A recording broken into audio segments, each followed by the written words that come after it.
Okay, so next at this Climate Healers Vegan Convergence of the Peoples, VCOP 26, we have the Interfaith Vegan Coalition. They will be presenting their annual Homo Ahimsa Award, which is why our dear friends Lisa Levinson and Judy Carmen are here. So welcome, Lisa. Welcome, Judy. Thank you all so much. We are thrilled to be here. This is one of our favorite times of year where we get to announce the recipients of our Homo Ahimsa Award.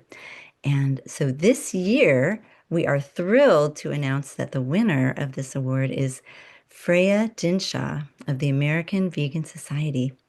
So today we begin Homo Ahimsa Day, which is an international holiday. And it's also the beginning of Homo Ahimsa Awareness Week, which is July 26th through August 1st. And this features 7 daily practices for living with Ahimsa. And this year, we have something special. We're also launching a weekly course called Widening Our Circle of Compassion. And that will be launching as part of the Compassion Games, which starts on July 29th. That's when our course begins. The Compassion Games runs from the summer solstice, June 21st, all the way through and beyond the equinox coming up at the mid to late September. So we're so excited to have this vegan programming as part of Homo Ahimsa Awareness Week and also as part of the Compassion Games. So after we'll have Freya's example of her everyday compassion in action since 1960 and even before that when she was a child. So it's my pleasure to introduce you now to my co-host and also Judy Carmen, who is the co-founder of the Interfaith Vegan Coalition. And she is the author of Peace to All Beings and Homo Ahimsa. And she's going to explain a little bit more about the origin of Homo Ahimsa now.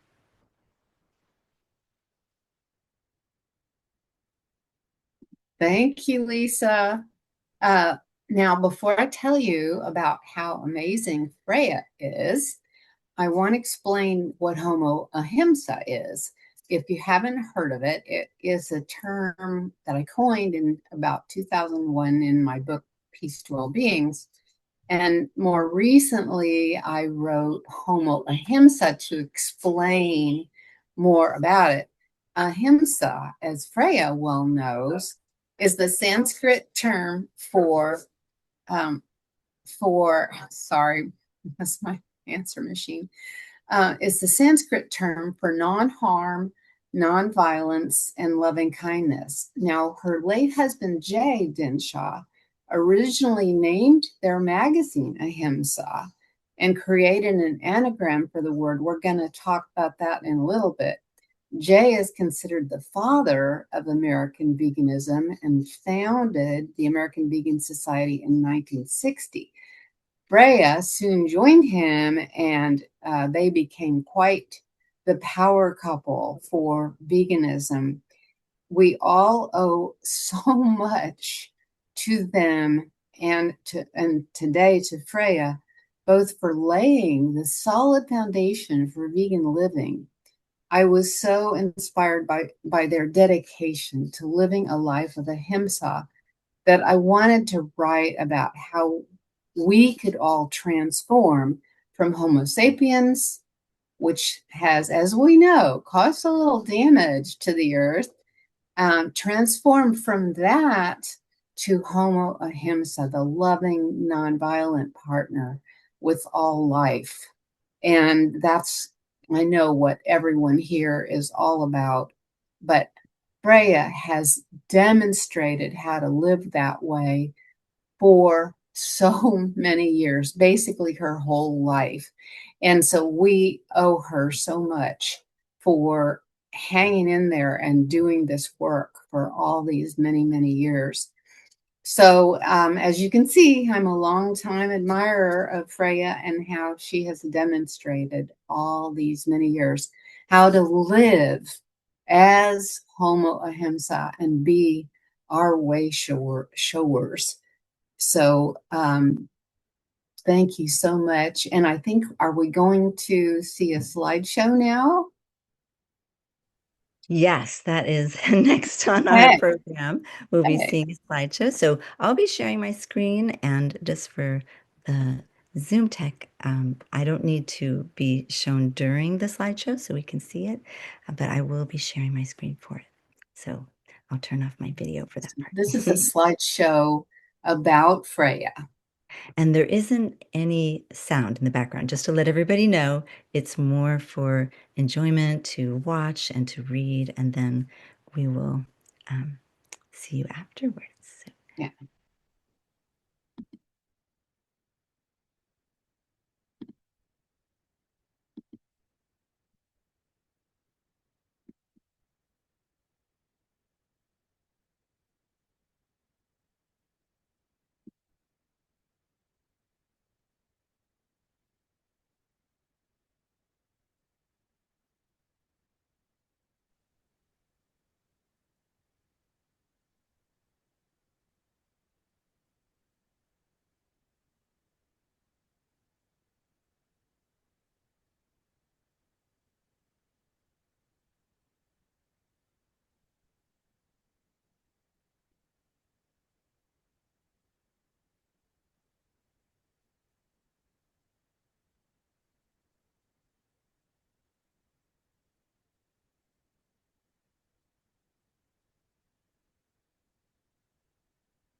Wonderful. Well, it's a real treat to share that with you. It's a presentation that was put together about Freya's life and her life's work. And we also have a short and sweet little video that I just thought I would play for you that was put together by In Defense of Animals for our media release to announce that Freya has become the recipient of the Homo Ahimsa Award. So if you'll bear with me, I would love to take a moment and share that as well. And see.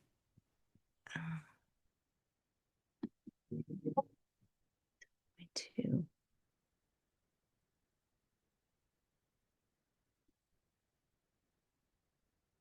get that ready for you. Well, the most important thing. Perfect. All right, I'm going to share screen again if that's okay with everyone. And then we'll bring on Freya. So this is about Freya, but we're just so excited about this. We want to share this with you. So we'll go ahead here. It's very short.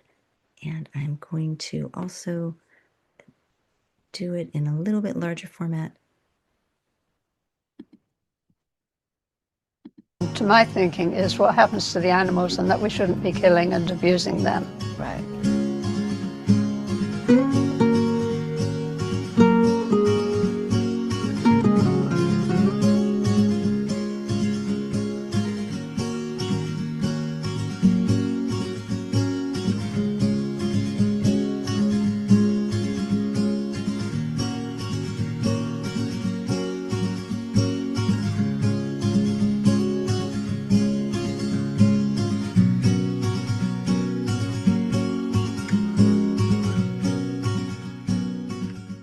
Well, the most important thing, to my thinking, is what animals and that we shouldn't be killing and abusing them.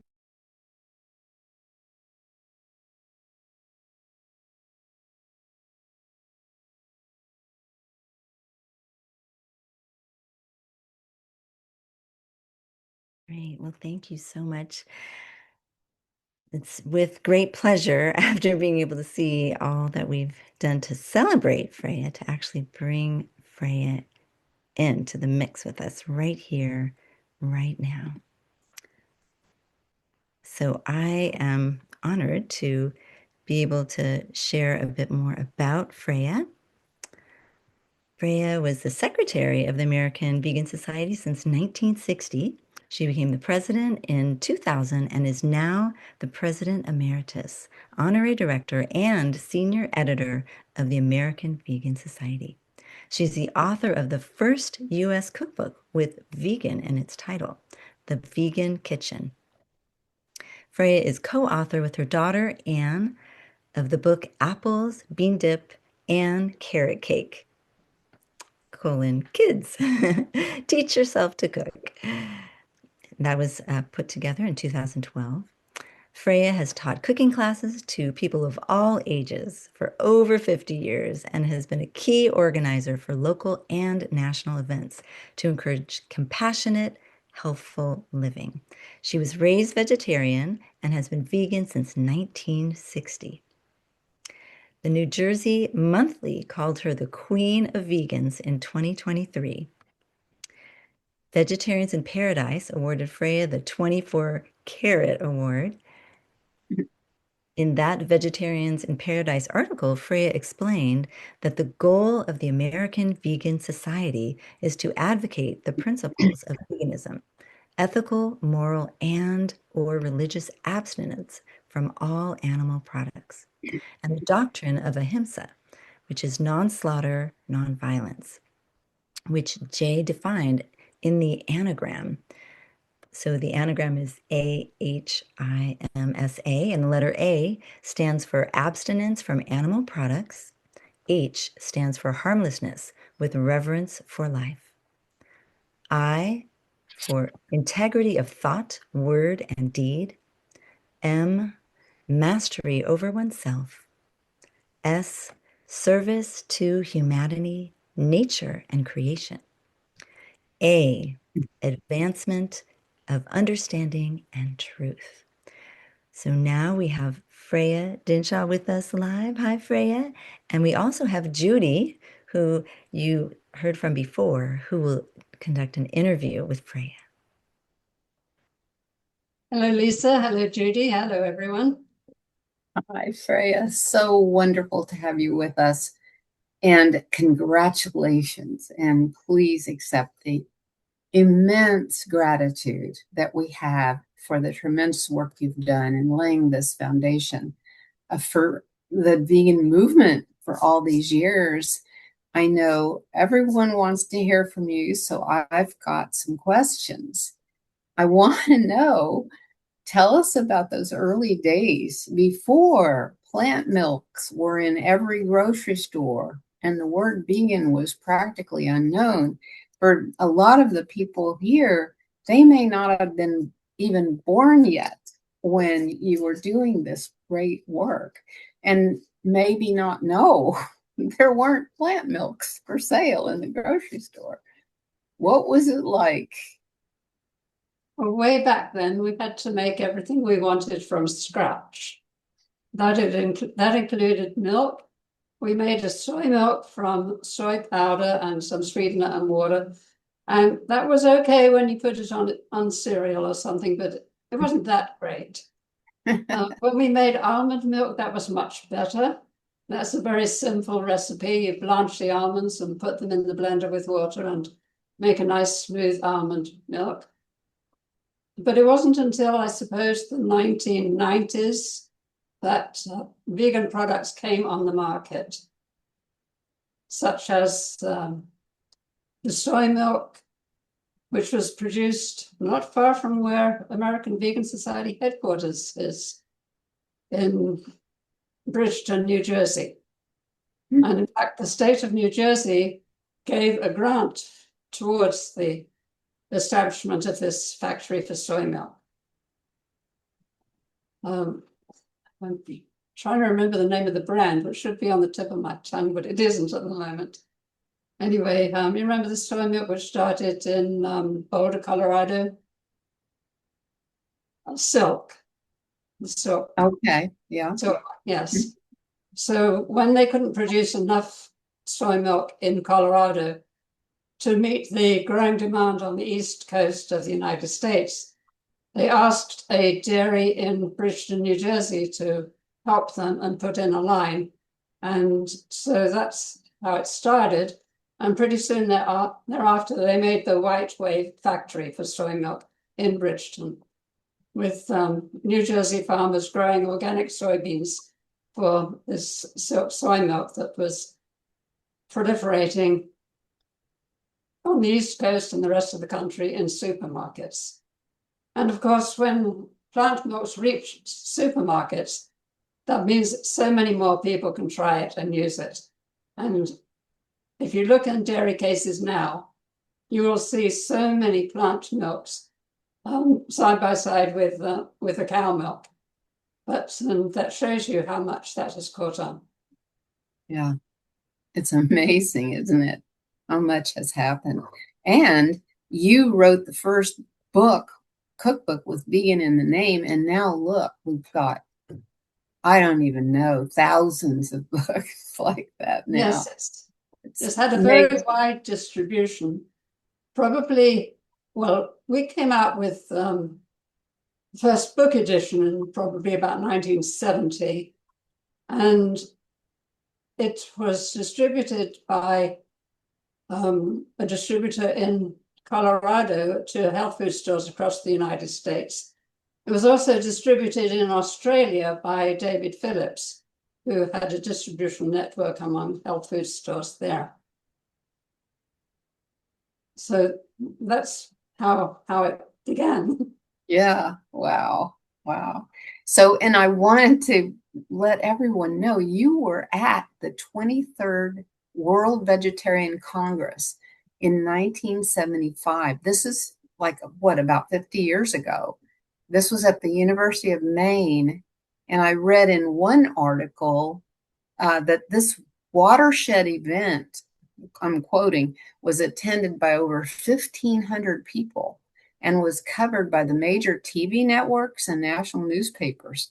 So many vegetarian leaders of the past and present were there. Helen and Scott Nearing were there, and Wigmore was there, the founder of Hippocrates, and Tom Reagan, Alex Hershaft, and a bunch more that they mentioned.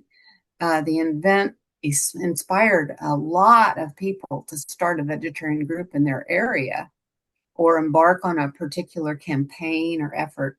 So that must have been an amazing event. And we saw a picture of you and Jay walking. I think you got an award there, right? Yes, we were honored by the Indian delegation. This was Yeah. an international congress. People came from all over the world. Australia, must be India, something. Thailand, Malaysia, the European countries, South America. People came from all over for that. And all over the United States, from San Francisco and all places in between. That must have been really something. It must have made you feel like, okay, this is really happening. Yes, well, I was part of the organizing committee for this, and I had to work in conjunction with the University of Food Service on preparing the menus and getting recipes ready that they could use. And that involved a lot of homework at our headquarters, testing recipes and preparing them for the campus to use. Oh my goodness. So That's a lot of meals. We had young people who were staying at our headquarters, including Brian and Sharon Graff. And so we were feeding about 16 people at meal times. Oh my goodness. Which meant I made about roughly 20 portions of each food item that we prepared. And I had to measure exactly what went into it and exactly what the yield was and how many servings that was. And then do the math from there to batch it up so that they had recipes that were giving them what they needed to make 100 portions of everything. Now, having it as 100 portions made it easy for them to take it and use it, because if they had to feed 66 people, they multiply the quantities of ingredients by 0.66. If they have 260 people eating, then they multiply it by 260. Okay. A lot of homework and a lot of testing. We went up to the University of Maine a number of times, and they were very diligent, so were we, and it worked out wonderfully. So you were a big part of this World Vegetarian Congress. Yes, I planned the menus and made up the recipes. And after the Congress, we had a recipe card file system, which we then marketed across the United States, and it was purchased by college campuses all over the states, also hospitals, summer camps, and other places that could use them. Oh, wow, that's fantastic. Well, and I want to remind all of you young viewers that this was before the internet, before email, and so you had to do all of this by phone and very primitive means. Well, fortunately, there's little hand calculators. Remember the ones that got the little solar panels along the top? Yeah. From Texas Instruments. And they had just come into vogue. And that made it a lot easier for us to do the math than if we'd be doing it pencil and paper. Right. Long division and, and big multiplications and so on. Right. Yeah. Oh my goodness. So yeah, so you are among the luminaries of this movement that were there and started groups and did all kinds of amazing things, just like you and Jay did with your event. I mean, your place and your magazine and everything that you've done. So the word ahimsa has also gained popularity because of you. I mean, there's still a lot of people who don't know what it is. I have it on a bumper sticker in front of my car. And a lot of people will say, what does that mean? I've never heard of it. So there's still people who don't know. But this is really at the very core of veganism. Ahimsa is, it's almost like they're the same. It's so much more than just a diet. It extends compassion to all beings in every way.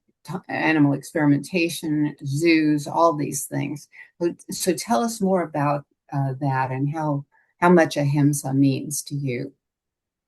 Well, ahimsa was a new word to me, but it was the word that Jay chose as the name for our magazine. And the first issue was published in May of 1960. And in fact, the masthead of that spelled ahimsa as Ahinsa. Oh. It's a Sanskrit word, and the sound of it is really between the sound of an N and an M. Mm-hmm. But those people who do know about it in the United States know it better as Ahimsa. So we changed the magazine name to Ahimsa with the M. And that was the name of the magazine up until 1999 or 2000. And then began a new era. Jay died in 2000. Anne came in to join me with the American Vegan Society work. And we wanted to appeal to the American public. So we decided to change the name of our magazine to American Vegan, because we thought when they saw the word ahimsa, they thought, what's that?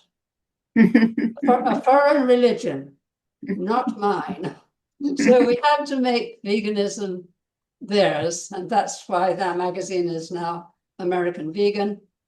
We preserved the concept of ahimsa by using it as our motto, saying ahimsa lights the way. And then it's explained in the magazine. Yes, I love that motto that you have. Yeah. So tell us more about that and why that was a motto and why the word was so important. How did it impact you in your personal life? Well, ahimsa, as you said, means without hurting. It also means with care. And you can look at it and think of it as being a negative expression, but we like to flip it and give it the positive expression. Instead of just doing things harmlessly, Jay talked about dynamic harmlessness. So all our actions are very positive and making for a better world, a better life for animals, a better life for people, a better situation for the planet. Yeah. Yeah, that's what it's all about. Yeah. And I think so many people they hear the word vegan and they think it's just about eating. They don't understand that this is a lifelong dedication to living a life of no harm and of loving kindness. Yes. So, yeah. Well, I grew up as a vegetarian. We didn't want to kill animals for food, and so we didn't eat meat. But I did grow up eating eggs and drinking milk and eating cheese. Lots of cheese, too much cheese. But anyway, I had this pen friend in America, and he had grown up in a vegetarian household also. But a few years earlier, he had decided to become vegan upon visiting a slaughterhouse in Pennsylvania. And a lot of people don't realize that when cows who are being milked, when their supply of milk drops, so they're not so economical, then they go to the slaughterhouse and become sausages. So when Jay went to the Philadelphia slaughterhouse and saw these retired dairy cows going into slaughter, it really drove home to him what was going on. and it was very sad. We also learned that the milk that we had drunk from childhood, which we thought the cows gave us, are kind of the cows to give us their milk. We actually were able to drink the cow's milk because they took the calf away from the cow. The cow was killed for veal, and the farmers milked the cow to fulfill the milk in the dairy industry in this country, or all Western countries where people drink milk. It's less prominent in other countries, in Asia and so on, China, Japan. But as we know, a lot of the Eastern countries look to the West for an example, and they like to do what we do, and that's a pity. Yeah. Yeah, I mean, I can remember when I decided to go vegan, and I told my mother that I wasn't going to drink milk anymore. And she said, but you need to drink the milk, because otherwise they're going to be in pain from their udders being too swollen. And I thought, okay, that's how that idea got into my head, that we were helping the cows somehow by drinking their milk. Quite so. I heard that too. Yeah, not realizing about the calves, the babies, that they had to keep her pregnant in order for her to produce milk. So, yeah. So that's how he discovered that, was by going to that slaughterhouse and seeing that. I did not know that. Yeah. So, well, I began a tradition in Jay's family, the Dinshah family, of making their own soy milk. Later on, we made almond milk and sesame milk, which are really good tasting milks. And also making their own ice cream. Ice cream in those days was bananas and cashews mixed in the blender and then put in paper cups and then put to freeze overnight. And then the next day you could eat banana ice cream. So at first, when I considered becoming vegan, I thought it was ridiculous, and why should we deprive ourselves of so much? And even when I did decide to be vegan, I thought it was going to be difficult.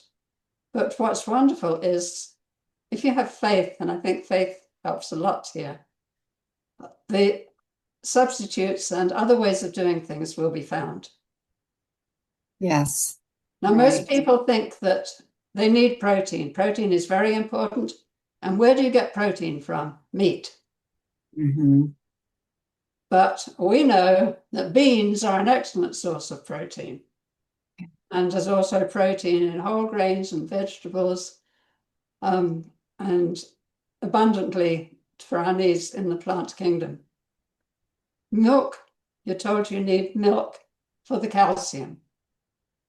And if you're going to have good bones, good teeth, you need milk. Well, the Harvard School of Public Health gives other sources of calcium and says we can get them from leafy greens, from almonds, from figs, and other good sources. So it's just a question of learning, and you will find other ways of doing things, even better ways of doing things.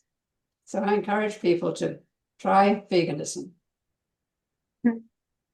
Yes, we do.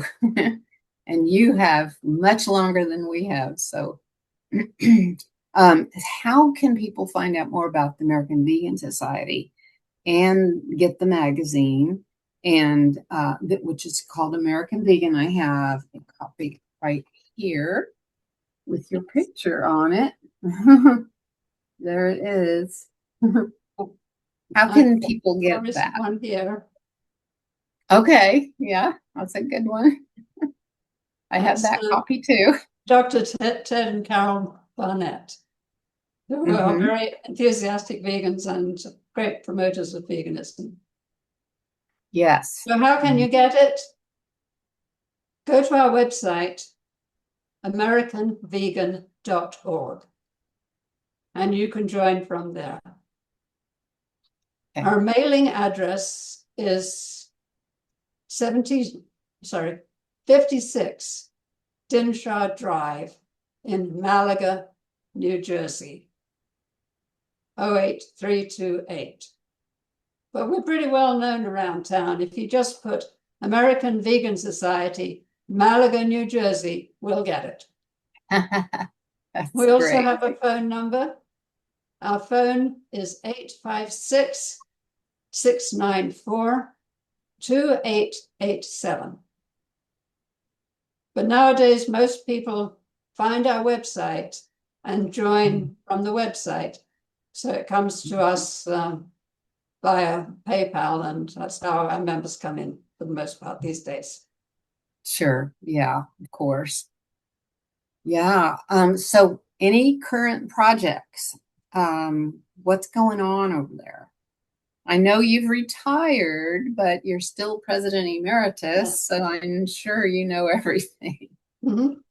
Well, for 5 years, we ran the American Vegan Center in Philadelphia. Mm-hmm. And that was in Center City, a wonderful location. However, we're having to close that because the expenses go up, the rent goes up every year and so on, and we don't have sufficient financial activity there to keep it going. So what we had at the center in Philadelphia is moving down to Malaga, New Jersey, where we have a pretty good sized property. Being a nonprofit organization, we are tax exempt. We're not even paying property taxes to be here, and we own the building. So everything that we had in Philadelphia will move down to New Jersey. And that is physically what we're in the process of doing now, clearing the space for it, and then we'll move down right at the end of August. So anyone who wants to go to our Philadelphia location should do so now, the end of July and through August, because it's a great opportunity to learn about veganism, to even take the historic walking tours led by Vance Lemko, who will tell you the history of vegetarianism and veganism in Philadelphia. So it's something else for you to do. Yeah, there's a lot, excuse me, of history of veganism. I mean, it goes back so far to Pythagoras even. Mm-hmm. But so learning the history is really valuable, I think. Excuse me. Well, we have a book called Revolutionary. Gosh, I'm now messing up the name.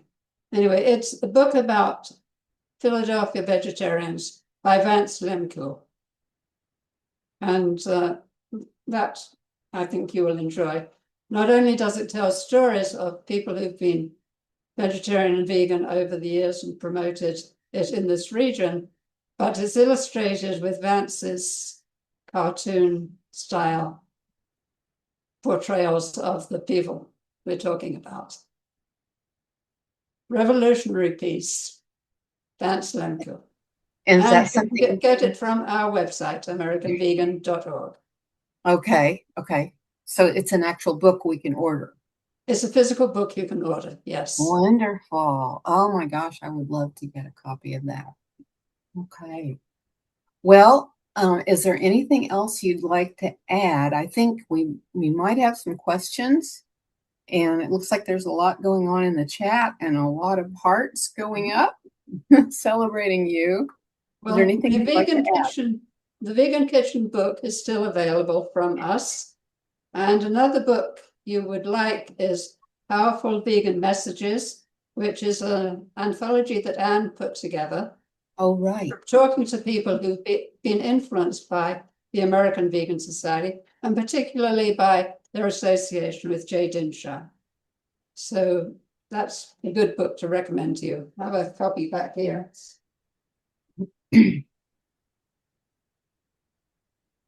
Oh, yes, yes. Wonderful book. Yeah.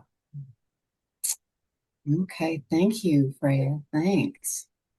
And again, congratulations. My goodness, this is so wonderful. We're still active. We'll still be doing things in Philadelphia. We have a lot of Philadelphia connections. We just couldn't afford to keep up with the rent in that location.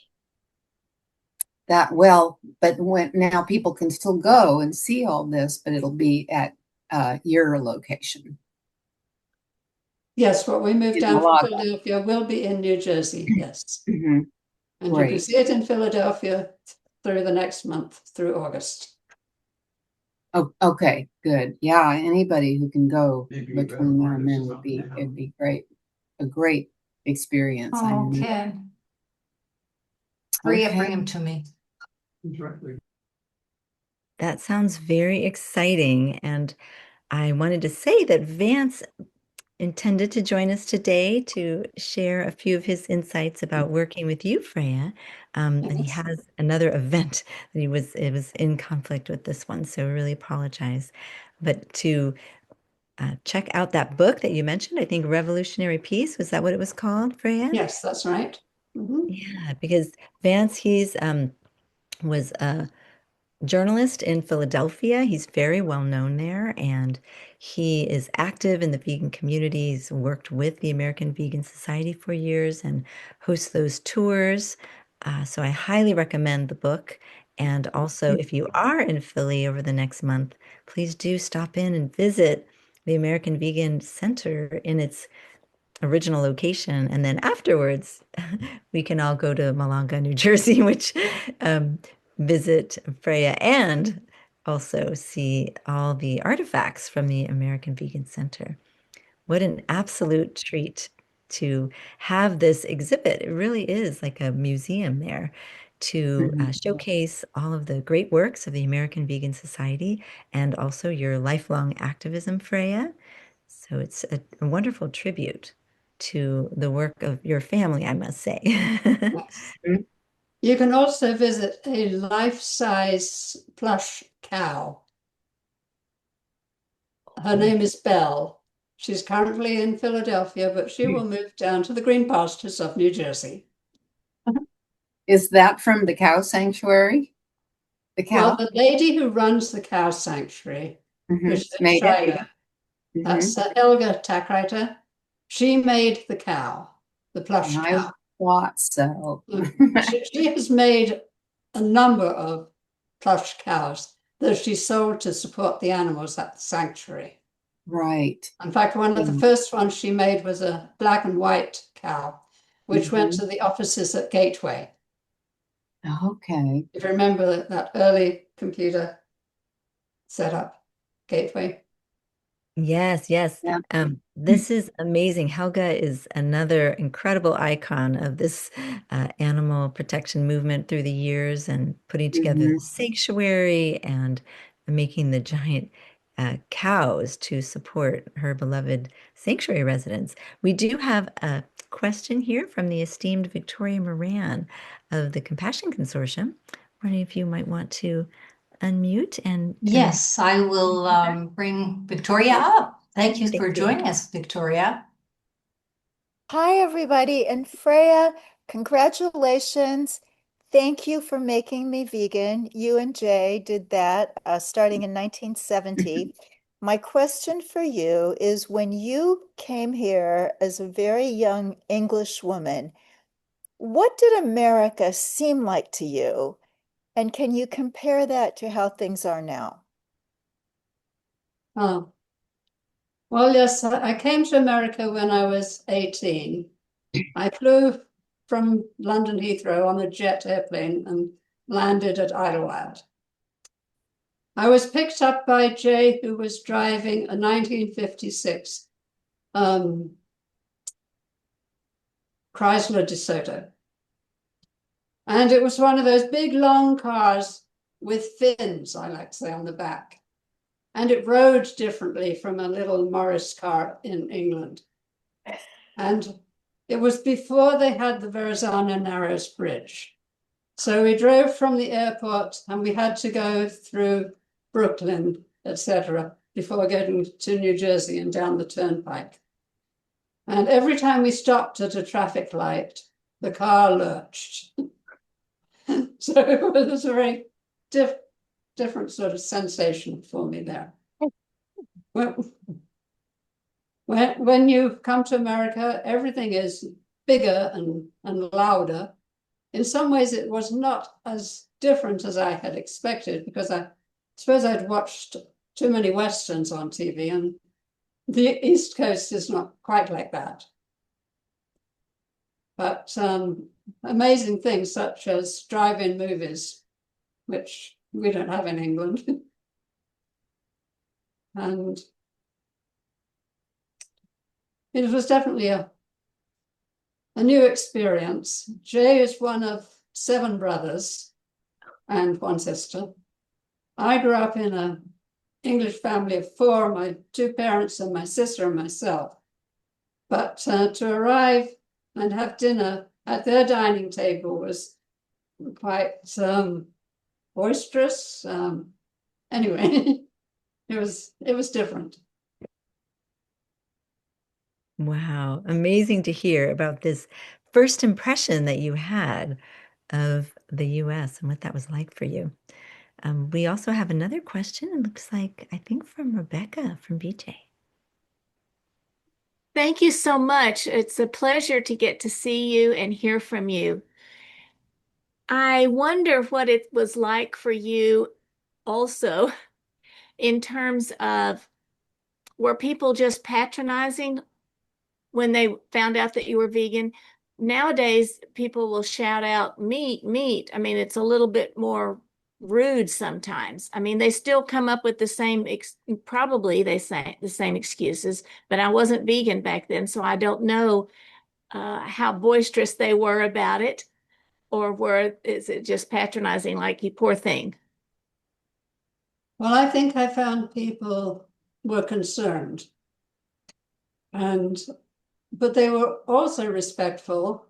And if I was invited to dinner with them, they went out of their way to provide a decent meal. And I was very thankful for that. That's wonderful. That's beautiful. Thank you.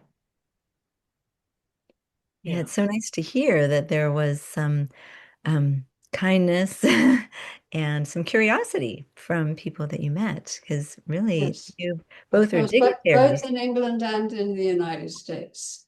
Mm-hmm. So were they concerned about your health, that you weren't going to survive on the diet? Oh, yes. Well, years go by. My daughter never missed a day of school due to illness, and she had absolutely perfect teeth. And my son's record was just about the same. Right. You had Yeah, living proof, actual Yeah. living proof. Yes. Well, that's another amazing thing that you have done to live as Homo Ahimsa, because you raised your children vegan. Yes. And there's not that many people that have done that yet. Right. So yes, so congratulations on that, because I know that had to have taken a lot of courage in the medical atmosphere and everything that we had then and now even. Yes. Well, we were lucky enough to find a doctor. Well, she was an MD, but she had, for her own reasons, she'd gone more to natural healing methods. And she gave us good advice when the children were very little. And one of the things that we did then was we made sesame milk for the children. Sesame being an excellent source of calcium. And she kept track of them, did blood tests and so on. So everything was all in a good range. We had it, what we were doing was good, but her recommendations made us a little bit better than that.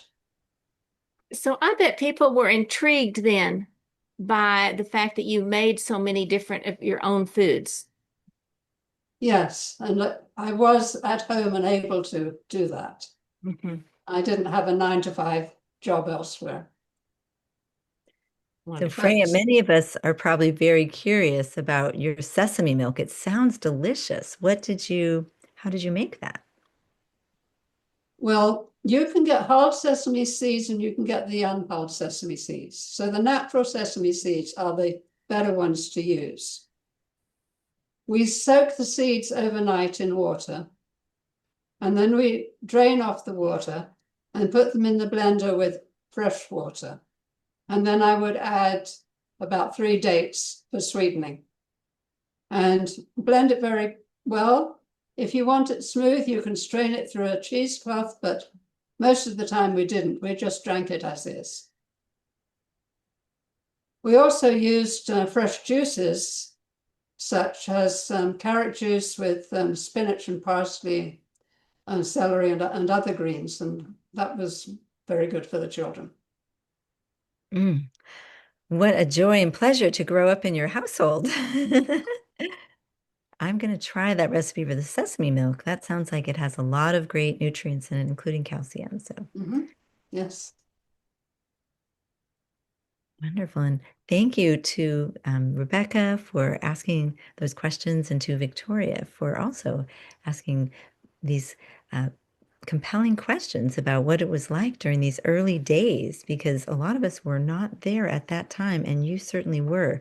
You have been in this movement, sharing about veganism for 60 years, more than that. And this is something that we honor and respect and are so grateful to you, Freya. Well, thank you so much for inviting me to be with you today. And I'm very grateful for this honor that you bestowed on me. And I love you all, and we're a big organization working together.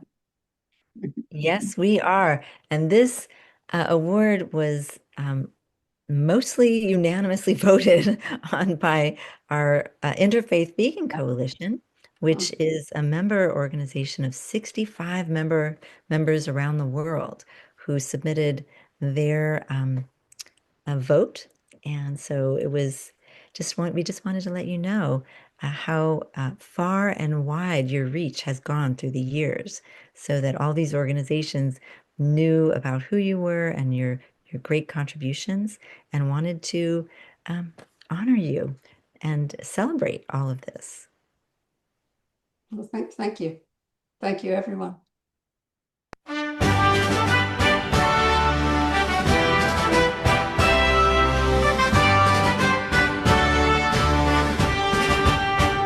The earth is calling soft and clear, not with judgment, not through fear.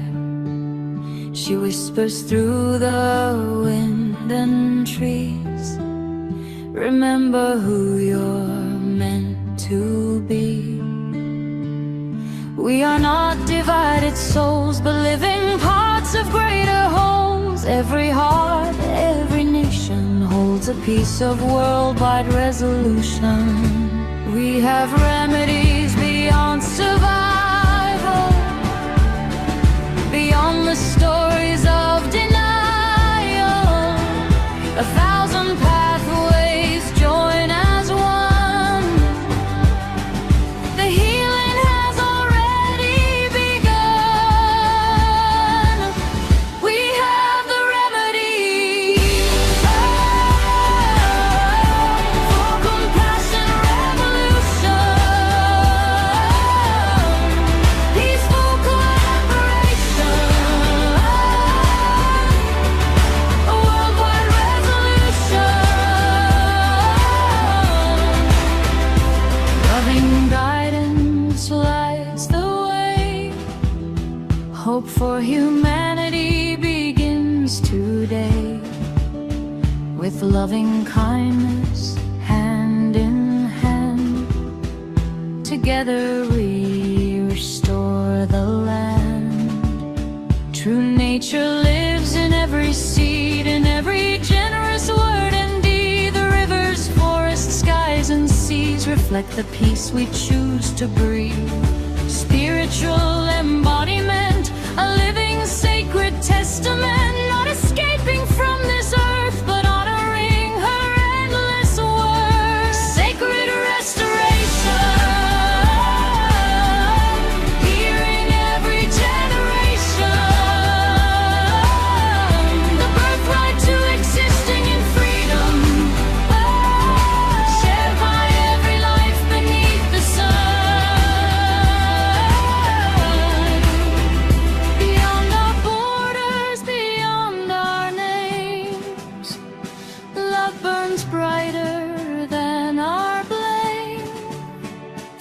every culture, every shore, we discover what we're living